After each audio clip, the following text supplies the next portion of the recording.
So I'm also just very ad hoc freestyle as well, especially if Right. there are key points that pop up, and would be very happy to if you wanted to ask questions or jump in on something. Wonderful.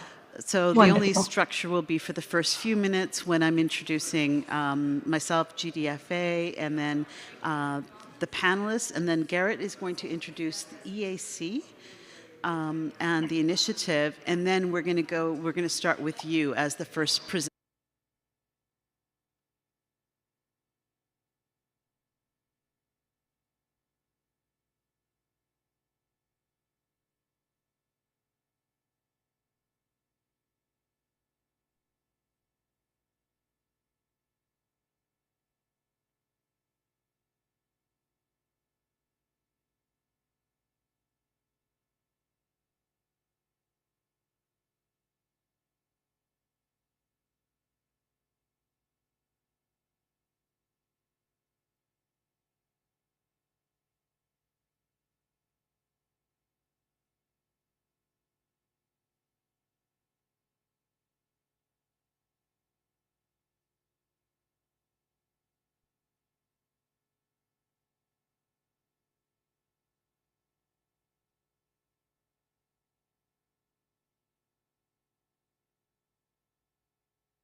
Thank you very much. And thanks to those who are here and online. I know it's a beautiful day. We're the last session of the last day of a very dynamic conference. Welcome. So thank you for joining us today. We are here to talk about how big platforms build green digital customer journeys, and we'll get into what that means in just a minute. First, want to introduce the panel and myself and the organizations involved. My name is Catherine Foster. I'm the Executive Director of the Green Digital Finance Alliance. I myself am a former climate diplomat, actually, turned innovation lead. And then for the past 6 years, I've been building out emerging technology for climate SDGs and nature-based solutions. And I've joined the Green Digital Finance Alliance just a few weeks ago, but I'm really happy to be back in touch with this dynamic organization. It is a Swiss-based not-for-profit that was launched at the WEF in 2017 by UNEP and Ant Financial, Ant Group now. And we're building on 5 years of collaborations with a global ecosystem of international agencies, philanthropic organizations, and corporate actors. And we're a catalyst for next generation green digital finance, bridging green digital innovation and the financial sector. We have 3 core pillars of work: global thought leadership, open tools and frameworks, and market-led demonstrations and experimentation across some core thematic areas ranging from urban and environment, sustainability, food, forest, and circular solutions. And the purpose of the panel today is to discuss various perspectives on how to nurture more responsible consumer decisions and showcase concrete examples on implementation of green digital consumer journeys. And the questions are, how do we connect green digital innovation and the financial sector? And what are the tangible results within the fintech market? And to no further ado, I want to introduce our fantastic panelists who have joined us today. We have Gerrit Sinderman, who's the Deputy Director of Green Digital Finance Alliance, as well as the Director of the Every Action Counts Coalition. And Vian Sharif is joining us online. She's the Head of Sustainability at FNZ Group. Very happy to have her here with us. And we have Nathalie Jambangwe, who is the Group Digital Executive Officer at Sanlam Group, and Adrian Delacour, the Chief Executive Officer of TLDR.Earth. Thank you for joining us today. I would now like to pass the mic to Gerrit to introduce himself a little bit more robustly, and the EAC as well, and set the stage for us. Thank you.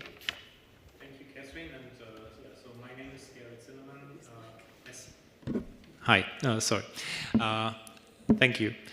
So my name is Gerrit Sinderman. As said, I'm the director of the Every Action Counts Coalition, which is one of the reasons why we have convened for this panel here.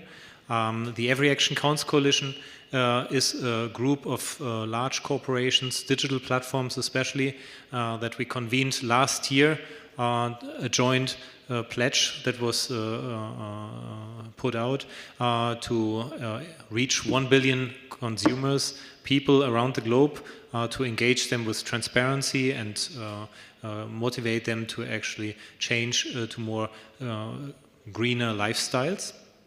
As you see, the members of this coalition, which have a total of 2.7 billion end customers, reach from finance to telco to e-commerce. And so now the question also as a background for this panel, why are green digital journeys actually so important? So, I mean, don't need to tell any news here, but the problems that we are facing with regards to climate and nature are of such a large scale, and the time window is so short that we really need speed and scale as much as possible. And that is something that digital platforms can do very well and can deliver and can leverage very well.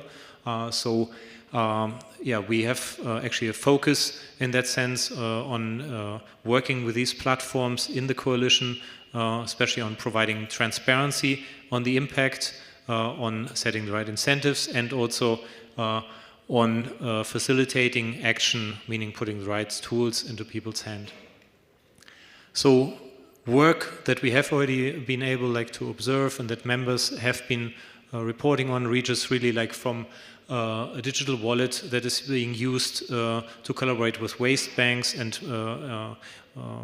pay collectors of waste in Southeast Asia.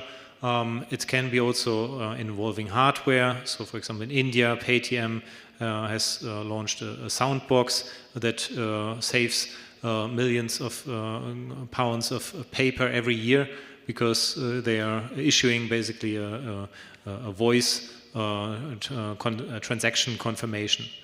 So we have been already working on collecting all this great work. We have been compiling a first draft of a report that we are going to launch at COP, and that we are actually also still looking for further inputs from. So afterwards we'll also share the details if you in the audience have some great digital work where you engage customers with green transparency or with green impact information and are able to generate actions. We would like to hear from you. And probably now it's the time to not introduce anymore, but to let the other panelists also introduce themselves. Great, thank you very much, Garrett. Yes, I think I will move directly to Vian Sharif, who's joining us remotely, the head of sustainability from the FNZ Group. Vian, I'd love for you to just introduce yourself a little more fully and what FNZ Group, where it's based, what you're focusing on. Just touch upon some of the initiatives you're engaging in. Thank you, and it's such a pleasure to join you all. I know I'm probably about 8 meters high on this screen, so talk about extreme close-up. Anyway, it's a real pleasure to be part of the coalition and also to have the opportunity to share what we've learned in this fantastic event of building bridges with the team that you see in front of you. So FNZ is a $1.5 trillion wealth tech platform. We run and administer the savings of a number of the world's largest financial organizations. So whether it's Vanguard or Aviva or Santander, Barclays, we run the infrastructure, the digital infrastructure that enables you and me to invest in an ISA, invest in a 401k, invest in a retirement plan, for example, and for us to be able to access those savings. So we control not only the user interface, and all the interactions with those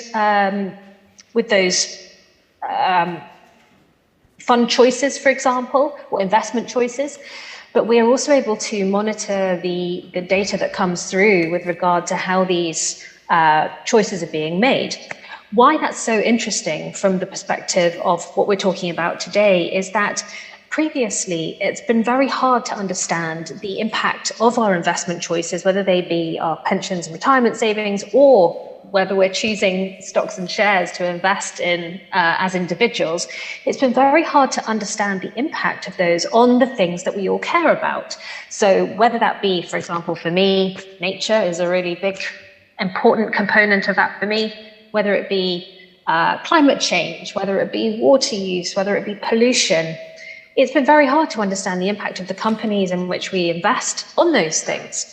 However, what we've been building here is the ability for us to choose the things we care about in this user journey and then view all of our investments and our pensions and retirement savings from the lens of those things. So we can understand the carbon footprint of our investments. We can understand the nature footprint of our investments. And doing this at scale is what's so new. It's also incredibly powerful. It's the first time in many cases that this sort of information has been revealed to all of us. And the reason it's important is because if we're trying to affect change at scale, yes, we can and we must all do the things that we know about. So making sure that we ourselves are responsible consumers and making responsible choices. But some research has demonstrated that doing this through our investments, our pensions and savings, can be 27 times more effective in terms of moving the world to where we want to go and our influence than making those everyday lifestyle changes. So that's why working together with the team around the table here has been so profoundly exciting, because the sort of behavior change that we start to see sort of flow into different choices, or whether it's choosing to talk to your advisor or choosing to select a different kind of investment or pick a different company in which to invest money. This is all we're starting to facilitate within what we're doing. So I'm going to pause there and hand back to the panel. Thank you very much. Just a quick question. Maybe the answer is not so quick and we can come back to it. You have a really interesting user interface, a dashboard. Maybe you could just say a word about that, because I think that's a really important part of the innovation in this space, is amalgamating that information and data to be forward-facing to the customer.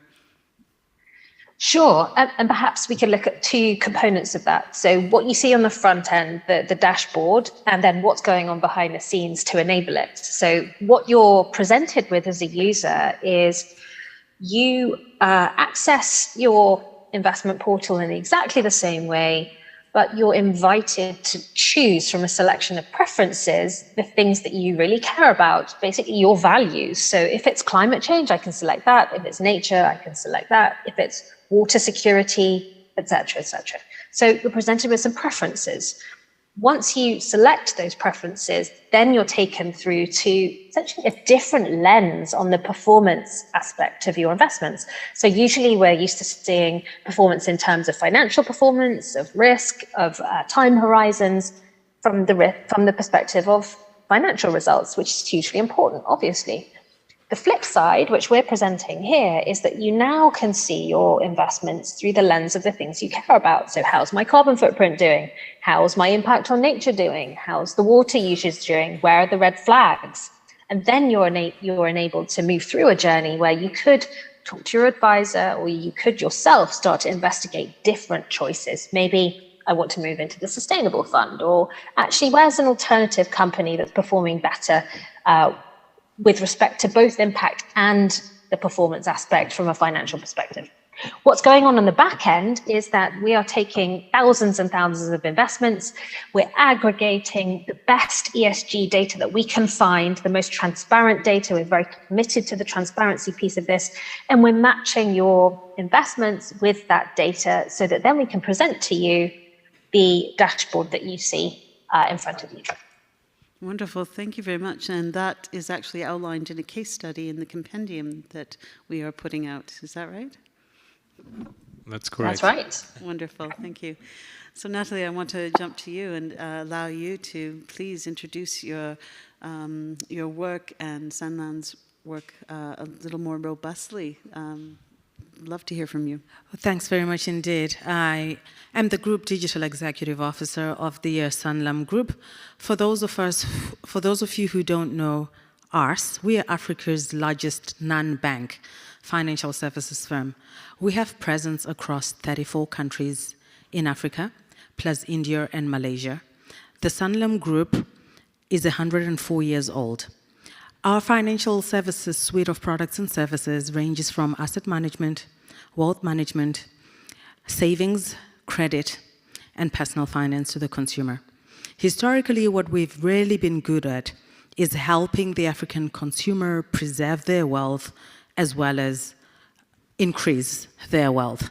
Now, what we're really looking to do over the 20 million clients that we serve today and that we've acquired over the last 104 years, of which we have close to about 90 billion of assets that we manage across the African continent, is to figure out how we do the same bottom up, from the low-income segment of consumers to the middle-income segment of consumers. And I don't know how much you all know about Africa, and especially the bottom of the pyramid consumer, but that their digital financing journey or their financial services journey cannot be intermediated or largely delivered through banks as traditional, through branches as we see in traditional finance. It is too expensive, but it is also highly inaccessible. So pretty much what we have to be able to do is use digital to be able to scale. On the back of that, we want to be able to do so by offering citizens and consumers sustainable, innovative retail finance solutions. We do realize that savers, investors, taxpayers, citizens hold the key tool to greening this world. And when you look at the African continent, it is the largest landmass across the universe. And we think that if we tap into the demographic dividend that's sitting on Africa, because it will be the fastest growing continent by 2050 of ages between 19 and 65, there could be a huge difference that is made. The question, though, and the challenge for Africa is that how do you help the consumer to be able to understand that they can link their retail financial actions to finance?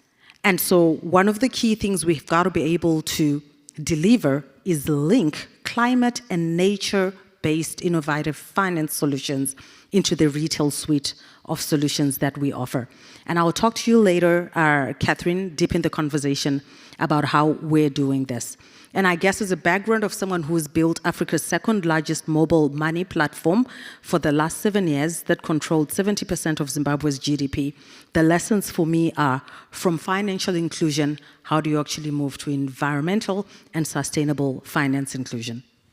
Well, thank you very much. Definitely a very different and contextualized business model that is really important. Sorry, Garrett, you wanted to say something? No, and very powerful, as you mean, because yeah, I think in especially in what I've learned about some African markets is that like the use or the consumer is much more used or like to use his or her mobile. So yeah, engaging for business via the digital channel is already much at a different level immediately. Thank you. We will definitely dive further into these issues going forward, but I wanted to now just pass the introductions over to Adrian to tell us a bit more about his work as well. Thank you very much, and thank you for being here. My angle is slightly different, but I hope to add a different perspective to this as well. Originally, I'm a political scientist by training. I was long seeped into international relations, specifically oil and gas in the post-Soviet space. So quite fun stuff and very relevant today, obviously. But I joined WWF in 2009, and I joined the environment movement in 2009. I was head of policy and advocacy for things like wildlife trade, biodiversity, sustainable development. So I saw a lot of those negotiations happening between governments and between civil society and governments in that context. I joined an institute after that called the Luke Hoffman Institute, where I was head of program and head of strategy. And there we're trying to support innovative projects that tackled systemic change. So a lot of exposure to fringes of this work, but never wholeheartedly. But I became slightly, let's say, disillusioned a little bit. So I left, I needed a break, and I founded TLDR.Earth. It's a bit pompous to call me CEO because I'm basically alone with my partner in this. But the idea there is to really look at the intersection of blockchain and conservation. And I'll get there. My journey there was a bit long. As I said, I was in the conservation sector, but in the NGO sector specifically for 13 years. And I was struck at how poorly NGOs were embracing digital journeys. I'm using digital journeys because of the theme, but it's really quite striking how poor they're faring in this sphere. And the flip side of that coin is how very little the business models of NGOs have changed over the years. Now, to be a bit fair, outfits like WWF and others are quite good in the digital sphere. They have an Instagram account, which is quite well followed. They've got Earth Hour, which is really appreciated. But I think people around this table will also understand that this is not enough. And the digital journey for me is about really building engagement and a relationship with large sets of donors. If you look at the websites of the top NGOs, all NGOs basically, that's very stale. You can become a member, you can do adoptions, and they're almost all the same. And I invite you to do this, but you get a plush toy, a tote bag, a card, postcard, a certificate. And what happens then is you get, 6 months down the road, you'll get another postcard. I mean, I'm being a little bit caricature, they are also migrating the digital space, but it's still very, very basic. You get basically a request for more funds, and that kind of makes you feel a little bit guilty. The messages are a bit negative, kind of like when you're at a cashier and they ask you to round the bill at your groceries for a charity you've never heard of. It's part of what I would call a very, to be maybe British here, a suboptimal feedback loop. So people who are giving money to conservation organizations, to NGOs in general, are not really getting treated in a modern way. That's why I'm quite interested in blockchain, because blockchain technology really is, to me, is the perfect technology for this. You can imagine, and it's being done, for example, having real animals instead of a plush toy that's very generic, an animal that represents a very real animal in a habitat that has a story, that has lineage, that has stories behind it. And I'm all about stories and impact as well. It's highly transparent. There was a lot of mention of transparency by panelists before me. You can even have governance. I mean, you can have tokens to vote in participation. And so that to me is really important. To me, it hints, this approach by NGOs hints at a more fundamental issue, which I don't think is necessarily the case with this panelist, so it might be interesting to talk about this, but it's about this very notion of considering people as donors. People aren't necessarily donating, they're actually buying something. They expect something in exchange. If you're giving $5 a month or $100 a month to WWF or other, you expect something. Whatever that is, let's just call it a conservation service. You're buying a service. So if you look at it from that perspective, and I think NGOs would be very wise to look at it from that perspective, as I have no doubt that my co-panelists look at it from that perspective, then you're talking about a $2 billion market. That's just in the donations. And there is a lot of activities by the emerging generations. You mentioned Africa being one of the most youthful continents. We're very interested in the emerging generations because these are embracing digital technologies such as blockchain, and they expect this feedback loop. They expect the transparency, and they expect, I would add, the empowerment as well. So that's what motivates me. Really big shifts in business models, in visions. It's not just business models, it's the entire model that we're seeing happening.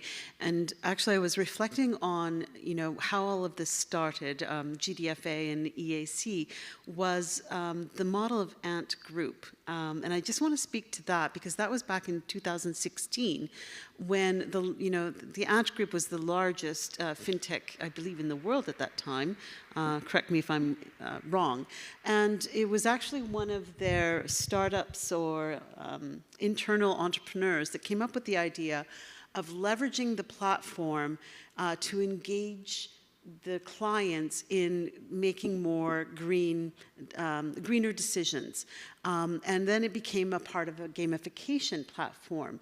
And what was interesting, though, is that as people made their decisions, they got rewards or points that then created this virtual tree that then went, so it was fully grown and you could actually exchange PowerPoints, etc. A real tree was planted in a reforestation project in collaboration with NGOs. But what's interesting is at that point, it was still the donor model. It was still a philanthropic model where we had two different worlds being linked up through the digital platform and the gamification that then unleashed a philanthropic fund donation to the NGOs that were planting the trees.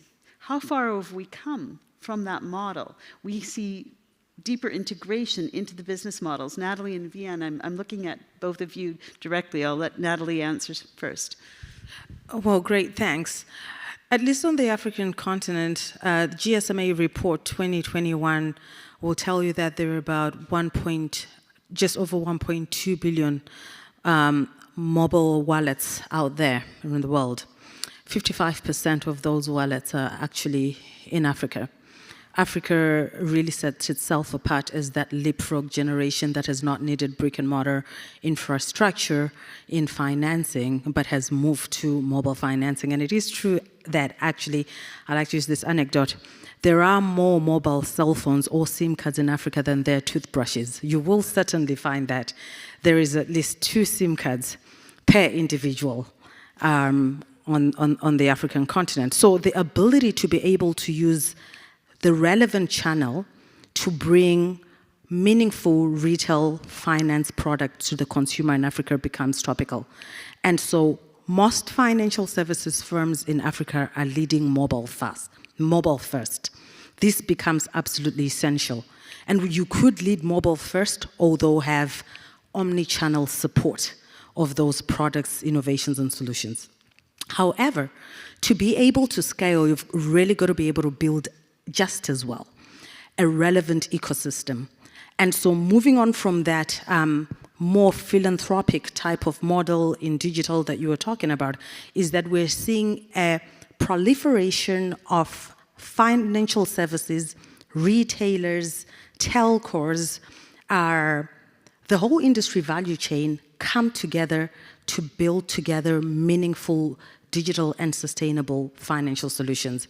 We, as an example, have just partnered with the MTN Group, which is Africa's largest telco. They have 300 million customers, and we have put in an investment of $100 million over the next 7 years so that we're able to access up to 50 million consumers.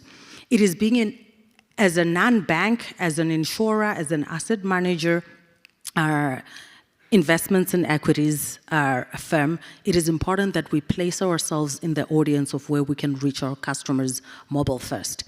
And then also recently, for us to be able to bring a degree of transformation to the level of the African consumer, we have just announced an alliance with Allianz.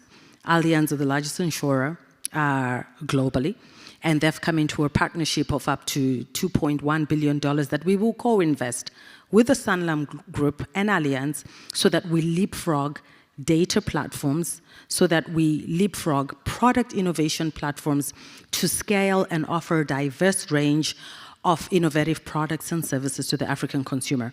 What kinds of products and services are these? We're really targeting on financial inclusion and sustainability. We're looking at micro insurance that is delivered between our partnership with MTN and through the data metrics that the Allianz platform provides, and the underwriting and financial knowledge capabilities that we as the Sanlam Group provides across our 34 countries in Africa. We're also looking at responsible credit. How do we link credit into the hands of the consumer, into the productive sectors of the African economy, particularly agriculture? Linking finance where consumers can invest together with smallholder farmers and they can be linked with off-taker markets, and we can potentially use a diversified segment of financial instruments such as bonds as an example, where the relevant off-taker markets to be able to actually provide incentivized and real value, and particularly real global value back to the African consumer. We also have rolled out Africa's largest small investments equity platform, which in the near future should include crypto. And it is the fastest growing in South Africa currently. It's called the Easy Equities platform that allows you at as little as $1 to be able to access any equity or stock globally. But really and realistically, we want to be able to link that to the productive means of the African economy. And so this is the change in terms of coming from a philanthropic, innovative model, as we saw with Ant, and actually bringing it to the productive lens of the consumable sector in Africa. Thank you very much. It's interesting because, I cut my teeth in that transition from diplomacy into innovation, working for the first microcredit bank, microfinance bank in Namibia, for example, and to see how far we've come. I think that has to do with the emerging technology, but also with the emerging business models that, as you said, are able to leapfrog not only the tech side and the infrastructure side, but the vision of the business models and the integration. It's very contextualized. It's very important that this actually meets with the population, the demographic, the culture, all of those elements. Whereas in other areas and regions, we haven't seen that level of integrative innovation, shall we say, in North America, where I'm from. So, Vian, I'd like to, did you want to respond? No, I mean, rightly so. And I think, rightly so, and I think that's what distinguishes. I think where there is less friction, it is also easier to innovate, and that's what we're starting to witness of emerging markets. Thank you.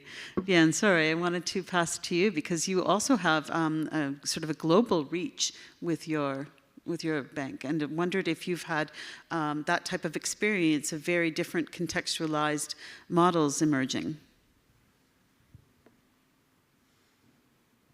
And I think, thank you for those incredibly insightful comments. I guess I'd highlight two different pieces here. The first is that wherever you are in the world, it's still there is still a lot of capacity building to do around how your investments actually affect the world around you. So it's all too easy for a financial advisor or one of us to say, look, I'm sort of happy where I am, and why should I do anything to change that? So we've discovered that our platform has to address both the education piece or capacity building piece around this is possible and this is how your activities on this platform can actually affect the world around you, and the link between those things. It's not as widely understood in this context as making a purchase decision, for example, around a consumer good, etc. But also it's about helping everyone in that ecosystem. So whether it's our clients around the world who are starting to embrace sustainability more broadly, whether it's the platform providers themselves, or the advisors themselves, there's a really big job to do there in helping people understand what the linkages are. I think the second thing I'd highlight is you're 100% right. Innovation and technology are key to making this work. And what I would say is that there are three things that have really changed that mean this is possible. The first is that regulation has come into play, which means that there is pressure on the finance industry to actually understand the impact of where it's making decisions and communicate that to the end investor who's making a purchase decision or an investment decision. The other thing is awareness more broadly. So I think we're generally as a community, global community, starting to become more aware of what's going on in the world around us from an environmental perspective, and that's manifesting in many different ways, and we must also be sensitive to how that is manifesting in different places around the world and what that really means for people. The final and connected piece is this piece around technology. Digital technology is just enabling the sort of data processing I was talking about to come to life in an easily accessible way. So not only is this about financial inclusion, but it's also about financial inclusion in a sustainable way. So we have this incredible opportunity to harness all of these aspects to bring it to a global market in a way that just hasn't happened before. Thank you very much. And actually, you touched on a point that I'd like to take up with you, Adrian, about the emerging technology. You know, what I'm finding here, we're at a conference called Building Bridges. And what I'm seeing more this year than I have previously is the building of the bridge between the fintech community and the emerging technology for SDGs, climate and green initiatives. And you and I both come from that world in a way, most recently, where we've been using emerging technology and blockchain for monitoring, reporting, and verification of those green initiatives that are often behind some of those investments. And I wondered if you could talk a little bit about that evolution. How far have we come from those early days into what we've been hearing about most recently and doing with NFTs and Web3, for example? Big question. It's a big question. I mean, in some ways, we've fundamentally changed. I mean, we have things like, you know, it went from drones to remote sensing. The technology has changed significantly. We've got mobile, not just apps, but platforms to trade and invest, and some people only know that and not brick and mortar. So measuring certain aspects of, and I'm speaking mostly for environment, but of the ESG is becoming easier in many ways. But the flip side is that there's almost too much data, and data is not necessarily what convinces people. It's the stories. And I mean, we have some negative examples of that in part of the country that I hail from. But it's part of human nature. We're not necessarily swayed just by numbers and statistics. And actually, so we're swayed by stories, but we also need to trust where those come from. And that's where I think blockchain has a one-up on the existing system, which is quite highly performing. I mean, you know, just from M-Pesa is already just amazing. I mean, anything that builds on it is great. But I have this, I mean, there is some research on this, but I also kind of have a hunch, and as a consumer, I can confirm that I myself, I sort of lose faith in things like ESG. I mean, the Economist ran this massive story a few weeks ago.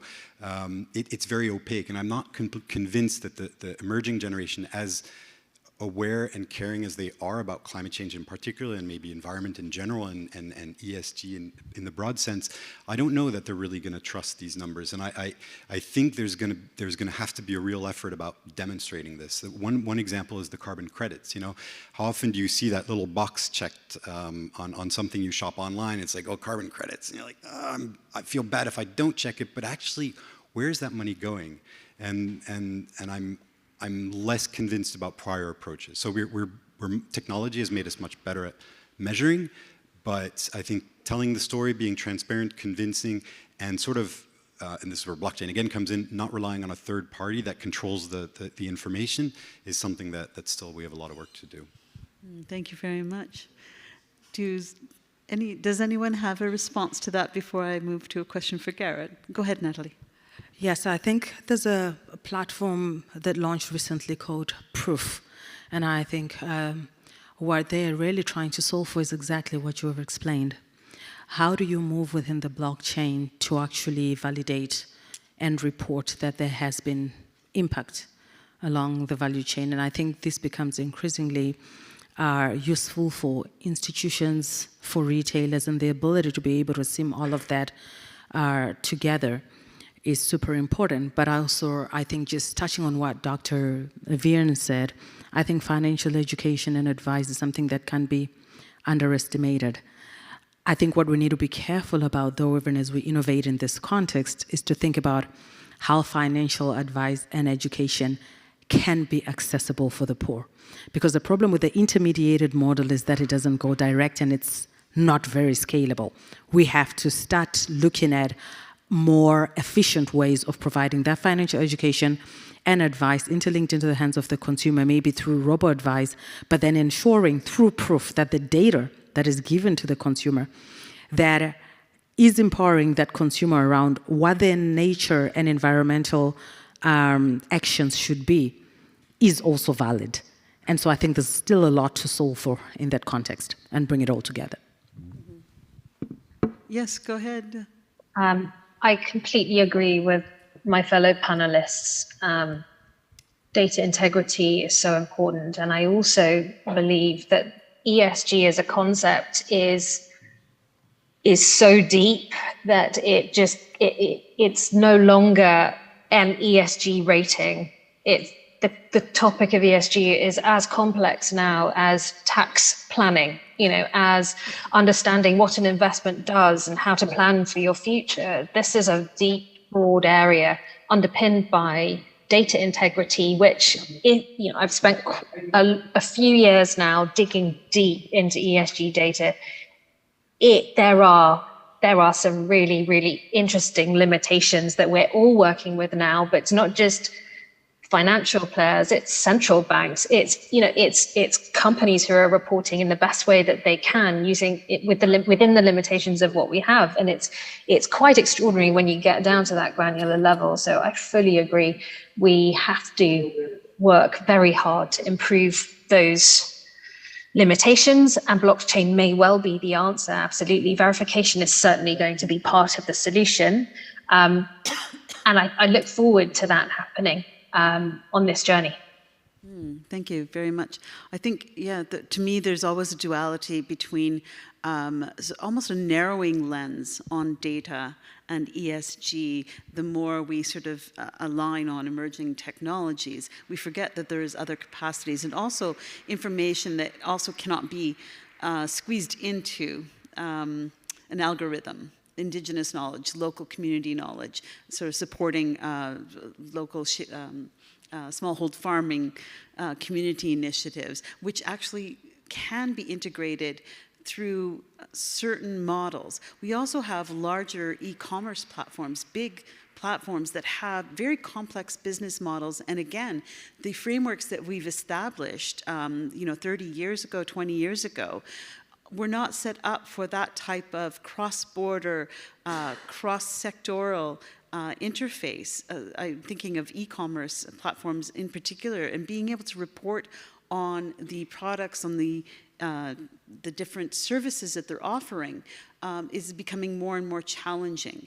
So I think there's also that side of it, the reporting on the climate and green actions of the company, of a company itself, as well as its products and services it's offering. Now, when it comes to these platforms, Garrett, you've put together this compendium with some experts.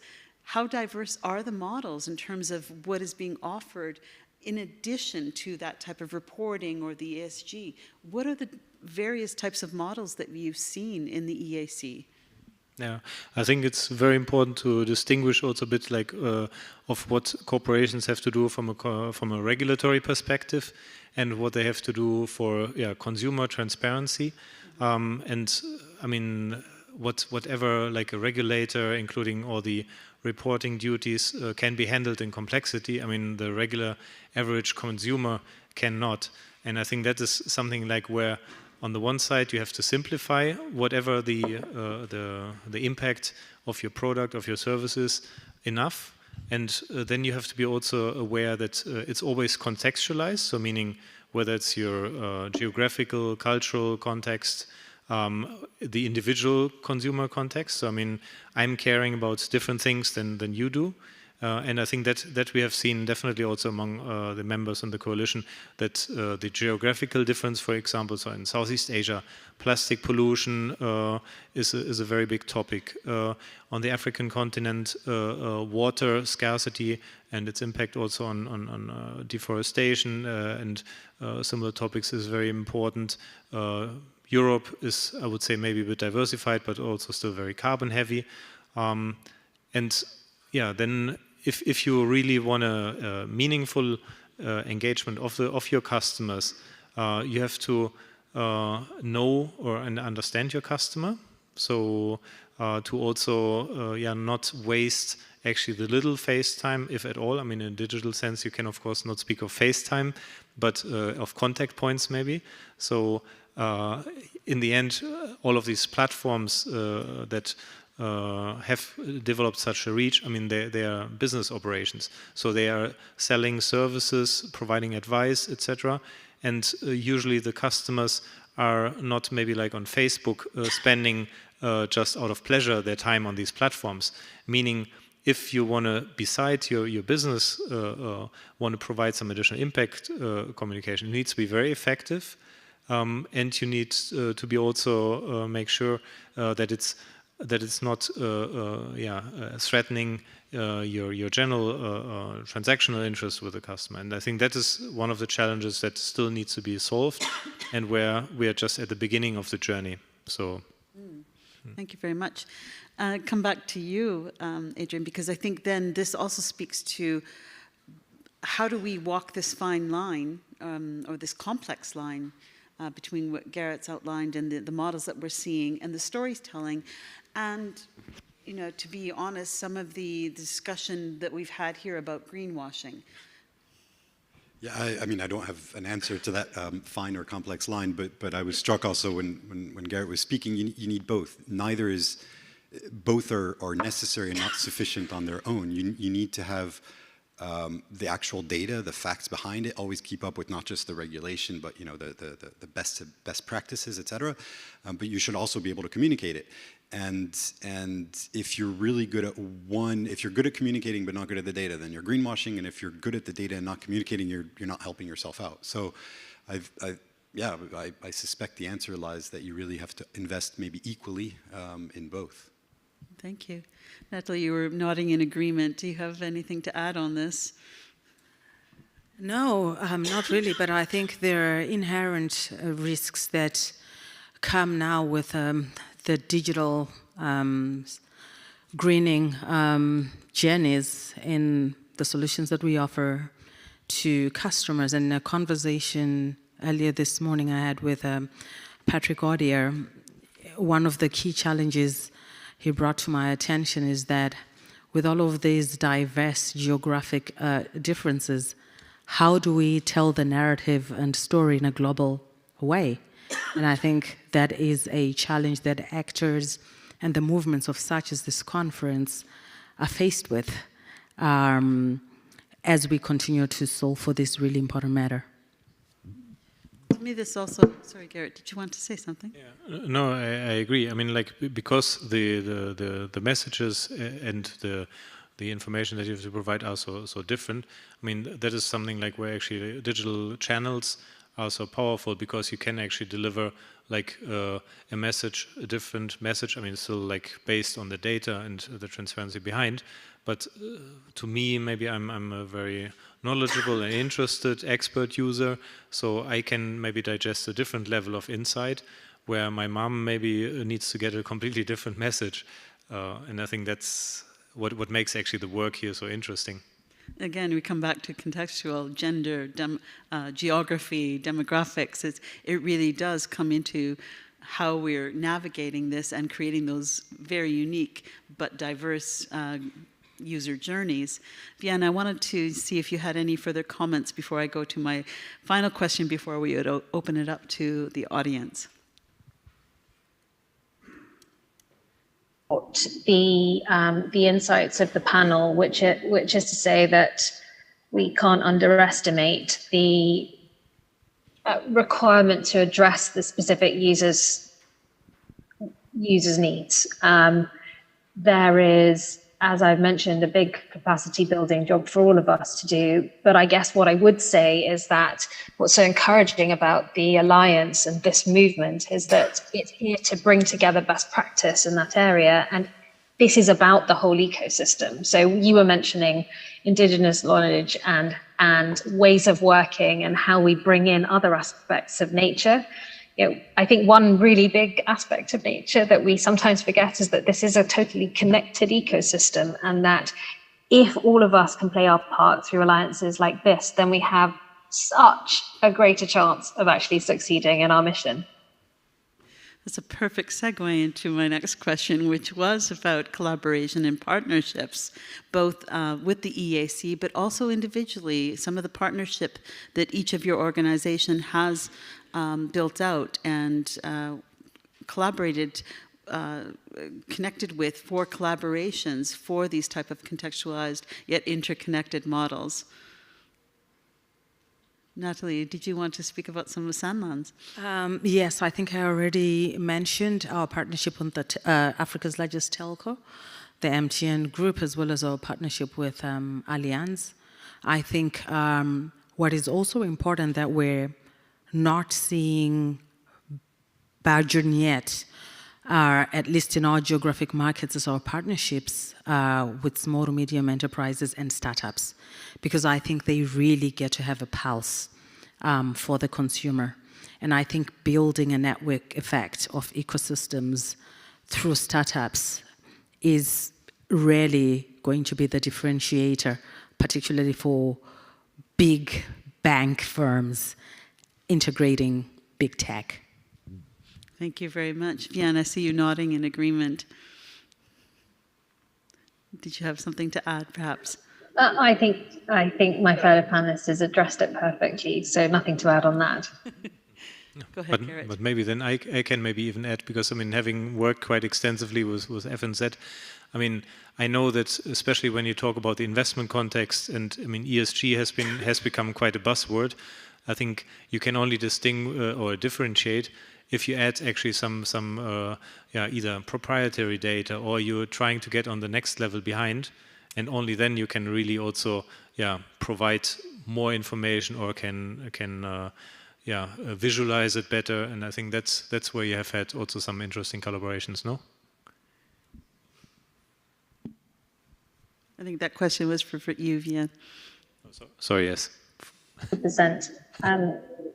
What's so exciting about this space is because there is such interest, and generally the players in the ecosystem, the startups, the innovators, the technologists, they generally do want to get to a better version of where we are today. They want to fill the gaps. They want to achieve ways of interacting with customers in a more effective way. They want to reduce friction, all of those things. The direction of travel is very positive. And so harnessing that has been a real joy.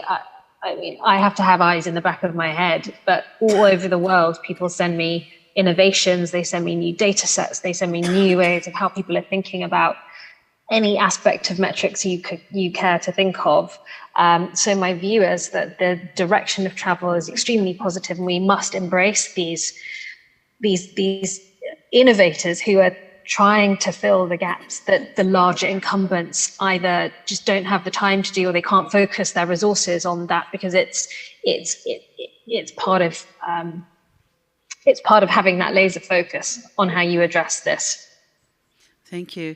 I think this actually touches on a point that I've heard a bit more in this year's Building Bridges as well. You know, we've often heard about scaling up startups and actions and initiatives.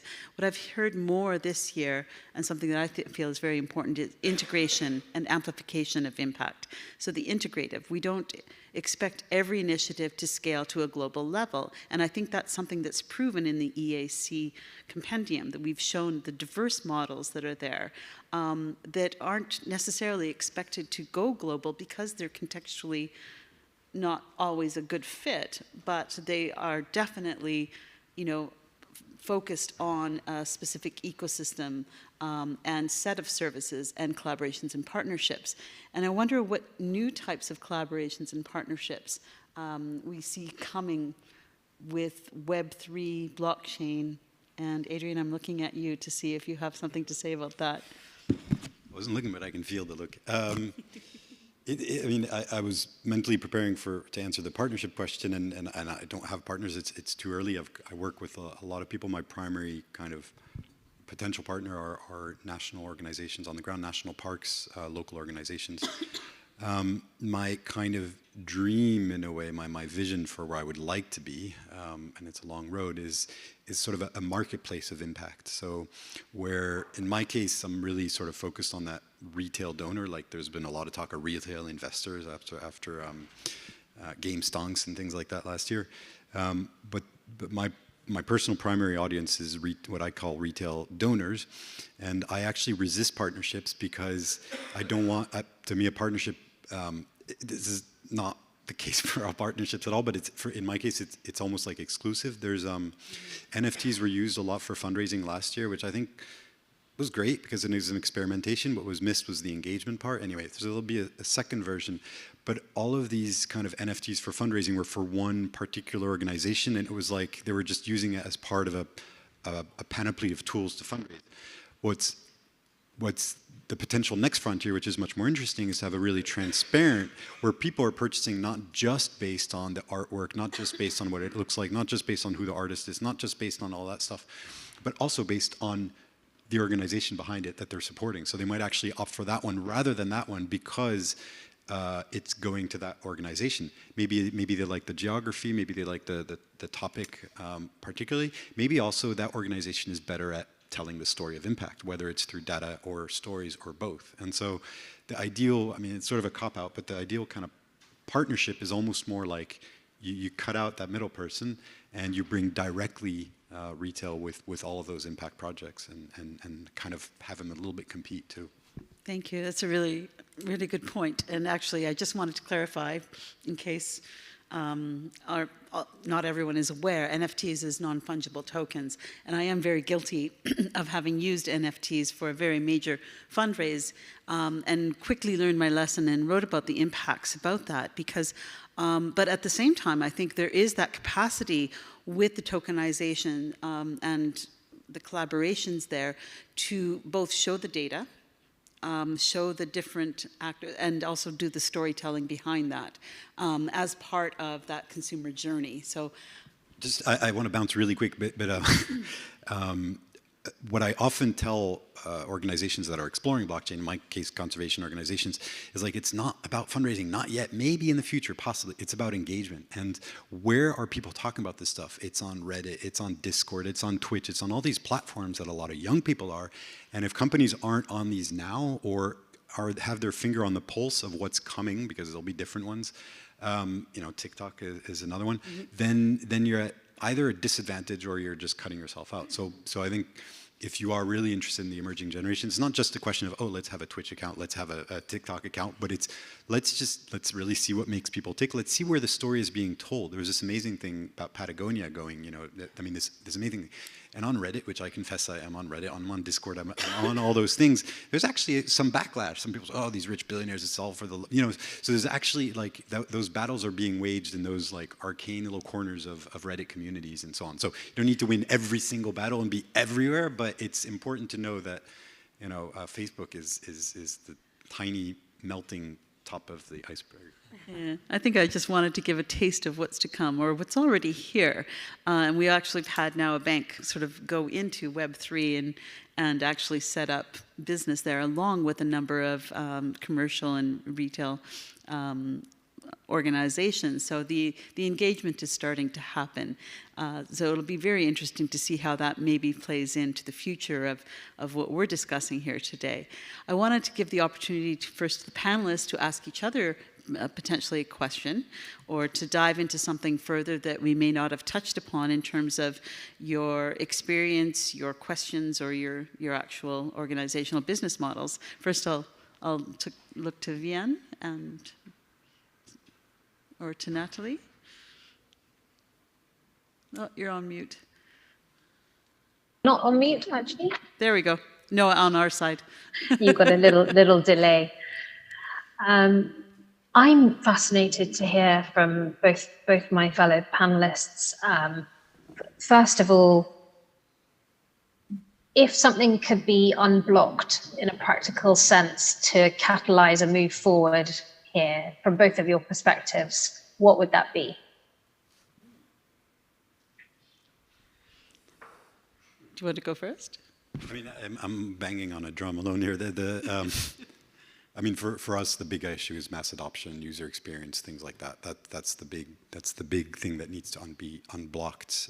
In the environment sector, there was this big trope about the environmental aspects, which obviously are important, and particularly in Bitcoin's case. That's no longer the case with Ethereum. They moved from proof of work to proof of stake, and so the carbon emissions are no longer relevant for mass adoption in that respect. So that is a big unblock, I think. And I heard it yesterday. I was at a Web3 conference, but there were bankers there saying, actually now Ethereum is okay for ESG. So they're getting a lot more demand and acceptance of that. So that was a big unblocking. But it's still a lot of tech. It's still kind of, yeah, complicated. And also a conflation, I think, between the cryptocurrency financial element of it, as well as the blockchain underpinning technology and the interconnectedness to all of the ESG data, et cetera, because that is where a lot of the capacity is, but then combined with the other elements that you're talking about. Natalie?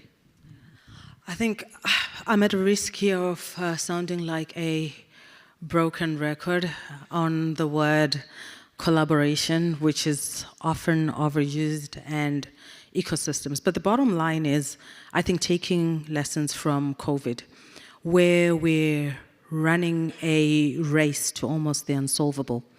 And if we can get everyone to rally together, as we did around climate action and climate change, in innovation for survival and saving the planet, in record time production, sense of vaccines to solutions, private-public partnerships, then I think we'll be onto something. If we really bring it down to the people and hopefully cut out the chase and the chaff on the complexity of a lot of these things and boil them down to water, energy, food production, things that are really meaningful, and the real problem sense of what consumers can be integrated into, but what are actually real problem needs, then I think we'll crack it. Excellent. Garrett? Yeah. I mean, one thing that I'm coming across also quite often that I would see to be unblocked is actually, I think at the moment we're now at the stage where we have reached a tipping point for a lot of sustainability topics and environment, climate, where everyone is talking about it. But that also means that it's perceived as a valuable asset if you have a head start on it. And that, of course, also means that, yeah, I mean, if you want to collaborate or with your potential competitors, it doesn't necessarily accelerate the exchange and the exchange of best practice. So, I mean, I'm dreaming really of a situation where the whole environmental and sustainability work becomes more like the work that banks, for example, do on security, or I mean, actually all industries. I mean, you're exchanging information about malware because everyone is better off if you're tackling the security issues together. And I think on climate and environment, I hope we are soon also getting to a stage where everyone is looking really at the bigger picture and saying, okay, actually we should accelerate each other on our work. And fortunately, I mean, in our coalition we are starting very well with that, but I mean, obviously the world is a bit bigger, so. Great. So the next steps for the EAC, open to new memberships, continuing to map out the journeys, and then to share best practices? Yes. So I mean, as we initially said, I mean, we have been starting already, like with the members that we have currently in the coalition, to collect practices, but we're also looking for practices from the audience, from anyone out listening. So we would be very grateful if you get in touch with us. Originally, we had a slide here with our contact details, but I think the names you will also find via the names you will find us, and we would love to also include case studies that are both sharing data, so to understand a bit, okay, what is actually the case for this whole sustainability work and climate work, but then also having some how-to, I mean, some learnable insights, and that's something we would wish for. Absolutely. So I think when we broke down, the stages, how do we actually map out the landscape of these different initiatives? We came up with 5 different elements to that. The modeling of the actions, how do you capture it and describe it? The developing of capabilities to engage users. How are the users engaged? And we've seen quite a diversity already just with the people here on this panel, and there are many, many others. The defining engagement methods and modalities. So again, how do you actually put that into action? Who are you engaging in? How do we actually reach them? How do we get them to how do we create that interface, and to what purposes? And then to incentivizing those actions. And finally, for us, assessing the outcomes of those greener choices and the impact. So it's not just about measurement. So we're trying to storytell as well as map out those elements. Is there anything missing in that missing in that framework? Or is it too broad?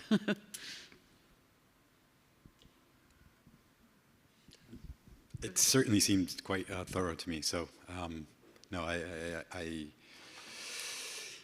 I'm always reluctant to the way we cut pies, because we've got different world sets, views and stuff. But it certainly sounded very holistic. I would be very hard pressed to come up with something additional or better just now. No.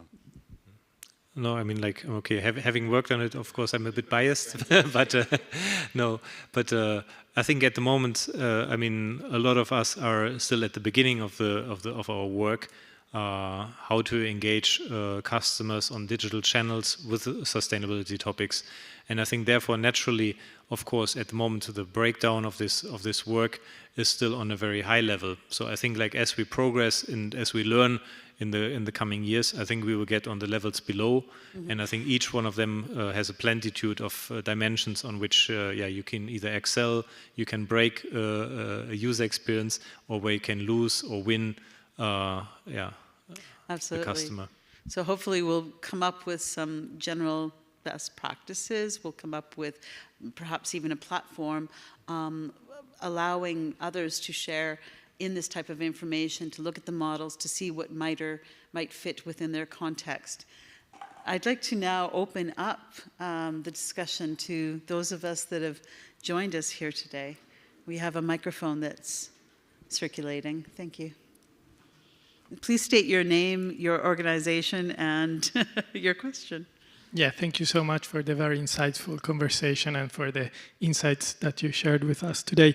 I'm actually, Pietro is my name, and I'm from the Green Digital Finance Alliance. But I wanted to ask to you, what do you think is the role of labeling in enabling this trust? Because to unpack a bit this question, like in 2020, I did my master thesis about the willingness to pay of European consumers for transparency attributes in carbon credits, one of which being blockchain or distributed ledger technology enabling transparency there. But when I go online on any journey, as a user, I don't find like blockchain as a trademark. I trust the technology, I trust the data when I see it, but I don't necessarily would click on like, oh, this is like blockchain proof. Or I would still prefer to maybe see sort of institution, person. So how is the role of labeling in this digital journeys? And I think this is cross-cutting to everything also maybe on the ESGs, because you see like, oh, it's ESG proof, is this proof, but like who says that besides the data, the technology, which we all trust, but that's the question. I mean, maybe a very general comment, but I think labeling always has like the benefit of simplifying and helping you to put things into boxes. I think some of the labels are maybe more needed than others. So for me, for example, for the general or for the average consumer, I think sometimes the technology that is being used for delivering something is less interesting. I mean, the same as few people will know how the motor of their car works or of their e-scooter. So, go ahead, Adrian. Yeah, I mean, I love this question. I love the topic, and I would gladly read your master's thesis because it's something I'm really interested in. The premise, I'd say, is slightly different. The blockchain fills a gap because it opens up the possibility of having certification, so labeling, I understand is the question, without third party. And that's the richness. So it's, the profusion of labeling, who do you trust? Is it the EU label? Is it the CUP label? Is it the Migo label? Is it, in clothing, like who do you, and some people have done the research, but the vast majority of people have not done the research. They don't know, they're going on reputation. So you're going on the reputation of that third party. I know the power of WWF. I mean, WWF Switzerland puts the panda on a detergent. You're gonna buy that one and not the other one. I haven't found a study, by the way, that quantifies that extra margin. I'd love to find it, so if you can help me, that would be great.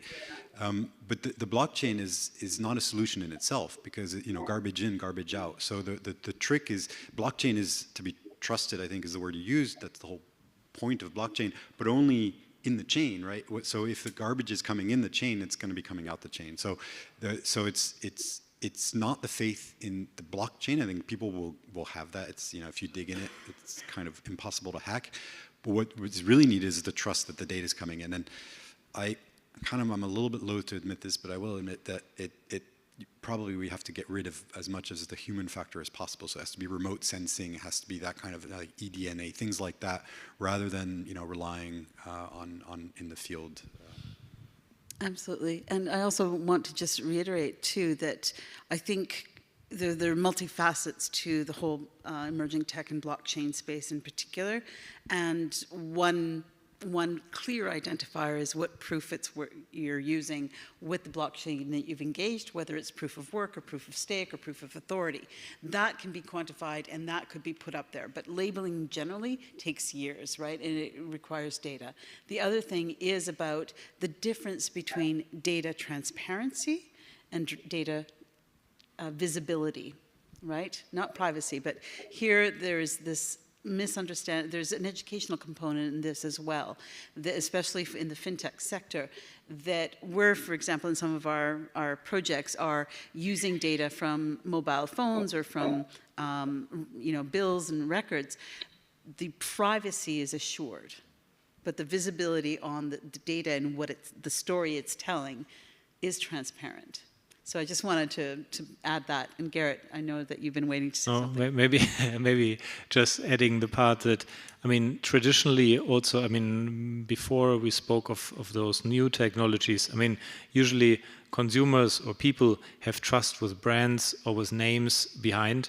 And so I think that will be interesting to see how now in this potentially decentralized future, what will trust be associated with? Because the average person will not really understand the topic for a long time, and will probably also not or should not need to understand it. So then the question, like, what will be trust? How will trust be transferred, and what will it be associated with? Mm-hmm. And I think this comes back to Vianne's model. You know, the consumer face, the client facing dashboard. That is where the clarity has to be apparent. Whatever's happening behind the scenes. I wondered if you had a comment about data and the work that you're doing. Vianne. Oh, sorry, I couldn't see you looking at me.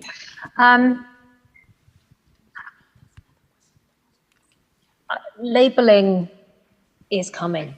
I think I've read a number of research papers on labeling, also research papers which I'm happy to share on what consumers do when they encounter choices around should they choose something where there's a sustainability angle, or should they not? What do they do? What's the trade-off? So I'm very happy to share that research. Transparency, I think, is going to be a core area of focus for the regulator over the next few years, as is verification. I don't doubt that blockchain is absolutely going to be a part of this. The complexity, I guess, we have is there's a great responsibility on providers like ourselves and the underlying providers of the, let's say, investment products or whatever product is being shared, to have a handle on what's being shown to the consumer in a responsible way. So, for example, I know that as fiduciaries, investment managers and advisors also have to take into account a lot of different aspects of the decision that's being made. It's not always about one thing, it's often about several things, and that the consequences of those decisions have to be responsibly administered. So I think we have to guard, as you said, against unintended consequences with regard to what data we're sharing. But I do think labeling is coming. The EU is making labeling happen. UK will do the same. I imagine that's going to be exported around the world as well. So I think it's here to stay. We have to figure out how we deliver that in a responsible way. The other thing I'd say is that it's actually not all about the ESG data. I'll give you an example. When you're measuring the carbon footprint of a company, if you're using a methodology like the PCAF methodology, which is recognized as a standard under TCFD, for example, actually what changes sometimes is the denominator. So it's not the carbon footprint being reported by the company, it's the way that you apply the enterprise value of the company, which varies across different sources. So I guess what I'm saying here is it's not all about verification of the impact on the ground or the carbon footprint or the nature footprint. It's sometimes really nuanced. And so the responsibility we have, I guess, is all the greater. Thank you. Lots of nods of appreciation and agreement in the audience. I think we had another question from the audience. No? Yes, there we go. I'm kind of new to this space, so I was just wondering if each of you could share an example of like the most interesting on-the-ground impact you've seen from some of these types of technologies. Can be like in singular individuals or larger scale, but I'm just very curious of, I know it's new and growing, but if there's concrete examples.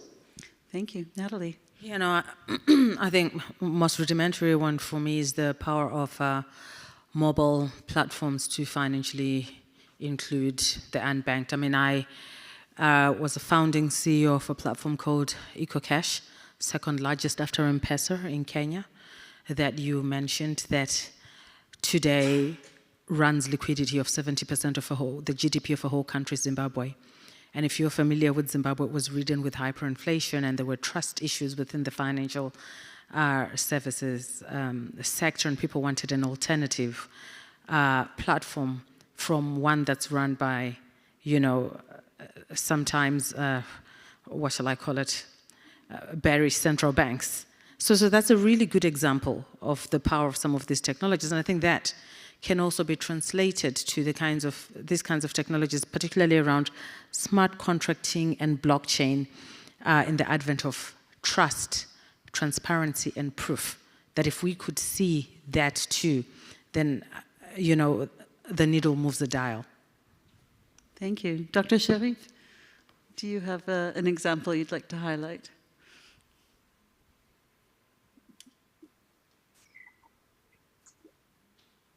I guess my example is around opening up the opportunity to invest in a sustainable way to a cohort of investors that might not have engaged in this way. And I know that there are different stages of the investment journey that different parts of our global community are engaging with at this point in time. So by no means is this a sort of global picture.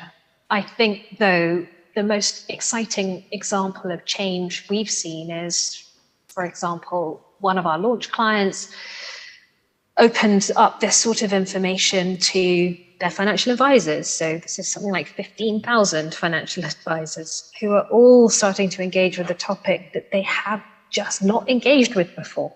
And they're now seeing the profile of their customers. They're having different conversations with their customers, which are based on their customers' values, relationships. So what we've been able to do is bring this new lens, let's say, to a cohort that just may not have engaged with it in this way before, acknowledging that this is really, really the start of the journey, and that every time we do something like this, we learn more. We learn more about how much there is to do. Thank you very much. Adrian, do you have a... Yeah, I've got three, but I'll try and limit it to one. But I might cheat. And I'll get to one via another. There's a project called Helium, which works on the blockchain, which is easier to understand, which is really cool. They basically offer what they call long fi, so it's basically like 5G or Wi-Fi. You buy a certain kit which provides internet services to a certain area around you. So it's further than Wi-Fi, but not quite the distance of 5G. And you're incentivized in tokens in exchange. And of course, the algorithm is smart, and so it incentivizes you to place it exactly where it's best needed. What the result is that there's a completely decentralized infrastructure which is growing. And if you look at their map, it's actually quite impressive. It's not just in the US, it's in Africa as well. It's all over the world. They're incentivizing basically ownership of a decentralized internet. So no longer, the fiber optic or the Starlink or something like that. It's actually everybody kind of owns a piece of it, whether it can be, economically competitive, et cetera. So I use that example because it's easy to understand, but just in the sector of environment, there's something which is kind of similar. It's called Planet Watch, and they sell a bit of kit which monitors air quality, all sorts of stuff like particles per million, carbon, all sorts of things. And you get rewarded in tokens for doing that. So, you can imagine applications for a whole bunch of environmental monitoring in there and rewarding people for data. Thank you very much. And actually, we can pull on many from the ecosystem, part of the Climate Change Coalition, for example, 350 organizations around the world that are working on localized initiatives or, interconnecting platforms. But I digress from our purpose here, and I pass the mic to Garrett. Yeah, I think I wouldn't like to point out like an individual solution or so, but something that resonates very much with me is that on a lot of platforms you still see very abstract impact information. So I mean, how many kilograms of CO2 is a certain product or is a certain trip producing? And I think the average person doesn't know, okay, is 10 kilograms a lot, is 50 kilograms a lot? And so translating this into relatable images, or I mean, it can be even like simple thing like, okay, kilometers in a car driven. It can be full trash bins, or what other units the individual user relates to, and I think that can make it much more powerful and trigger much more reaction than having some abstract, non-understandable metrics. Thank you very much. Well, I think we only have about 6 or 7 minutes left, and I wanted to give open opportunity to the panelists to make a final comment or statement or observation or hope for what's to come. And I'd like to start with you, Dr. Sharif.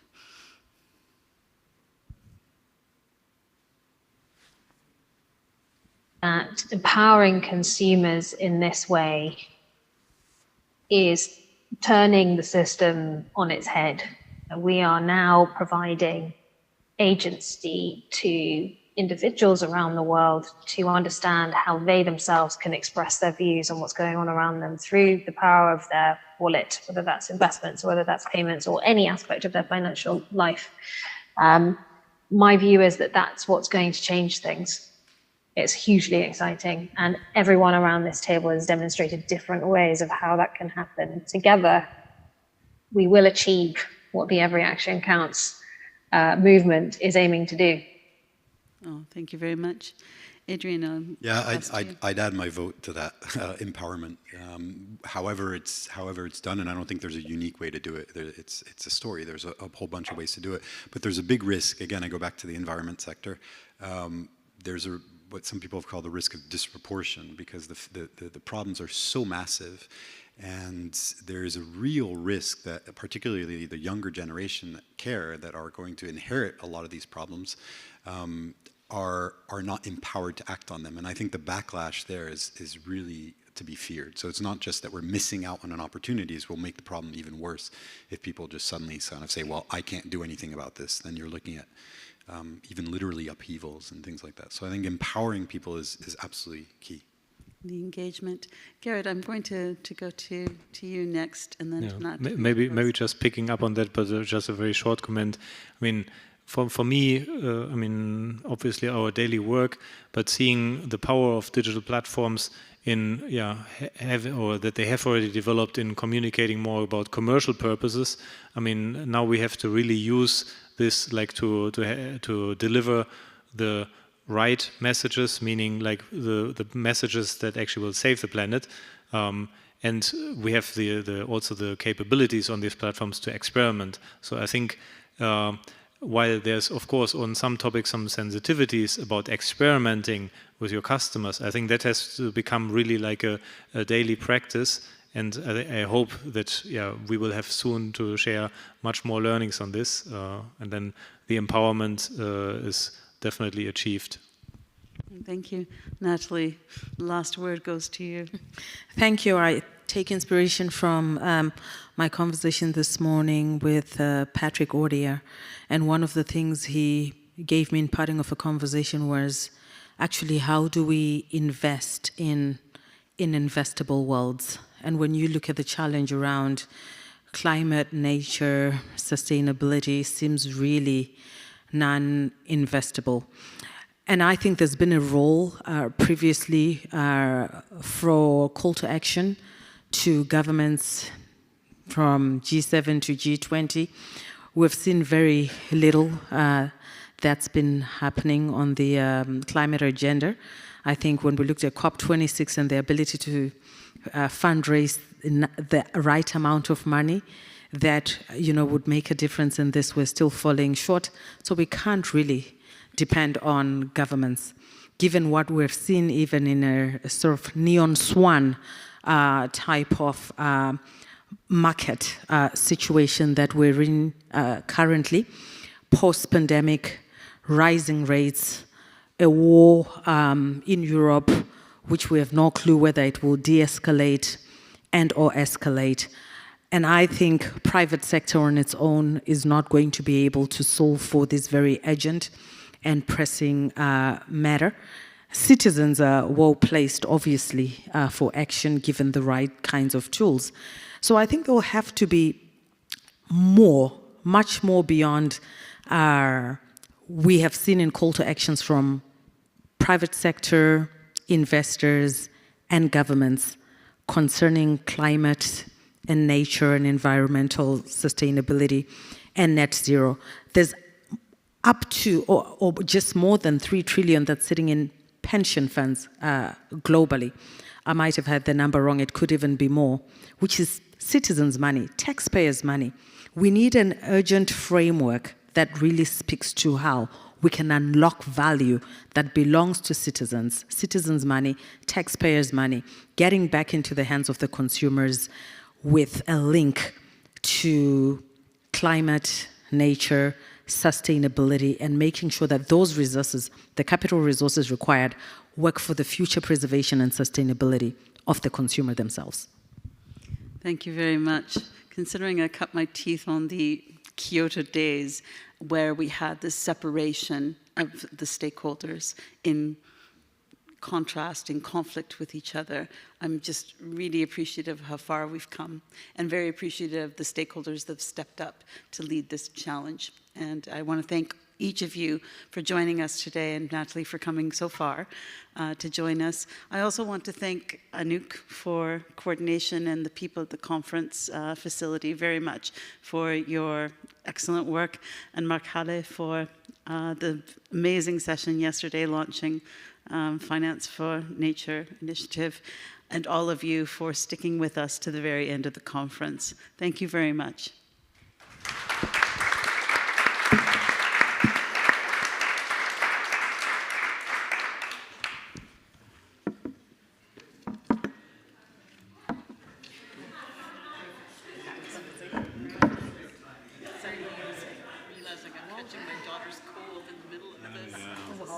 I've managed to dodge, but My daughter came home from school at 11. Here the air conditioner is good, so I think it will suck a lot of waves.